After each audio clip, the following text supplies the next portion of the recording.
बहुत समय पहले की बात है। एक छोटे से गांव में एक चोर रहता था। लेकिन वह कोई साधारण चोर नहीं था, बल्कि एक जादुई इच्छाधारी चोर था। उसे वरदान प्राप्त था कि वह जो चाहे, जैसा चाहे वैसा रूप धारण कर सकता था। वह अपने इस अद्भुत गुण का उपयोग कर अमीरों के घरों में चोरी करता और फिर गरीबों में बांट देता। इसलिए कुछ लोग उसे रॉबिनहुड की तरह मानते थे, तो कुछ लोग उससे डरते भी थे। राज्य का राजा बहुत परेशान था, क्योंकि चोर को पकड़ना नामुमकिन था। वह कभी कुत्ता बन जाता, कभी बिल्ली, तो कभी हवा में अदृश्य हो जाता। राजा ने राज्य भर में घोषणा करवाई, जो भी इस चोर को पकड़कर लाएगा, उसे सोने की 100 मोहरें दी जाएंगी। राजा की बेटी, राजकुमारी सुमित्रा, बहुत चतुर थी। उसने सोचा, अगर ये चोर इच्छाधारी है, तो हमें चालाकी से इसे पकड़ना होगा। उसने अपने महल में एक विशेष दावत रखवाई और घोषणा करवाई कि जो भी सबसे विचित्र और रोचक कला दिखाएगा, उसे अमूल्य इनाम मिलेगा।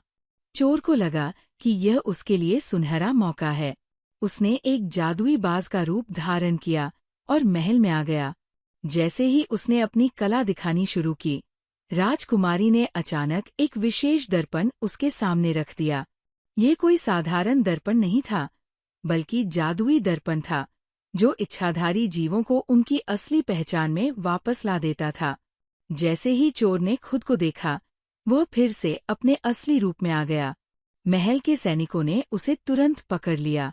राजा ने जब चोर की कहानी सुनी, तो उसे समझ आया कि उसने चोरी केवल अमीरों से की थी और गरीबों की मदद करता था। राजा ने उसे माफ कर दिया, लेकिन एक शर्त पर। तुम अब से चोरी छोड़कर अपनी जादुई शक्तियों का उपयोग लोगों की भलाई के लिए करोगे। चोर ने राजा से वादा किया और तब से वह एक नेक दिल व्यक्ति बन गया। उसने अपनी शक्तियों का इस्तेमाल गाँव वालों की मदद करने और राज्य की रक्षा करने में लगाया। सीख: बुद्धि और अच्छाई हमेशा जीतती है, चाहे कोई कितना भी शक्तिशाली क्यों न हो।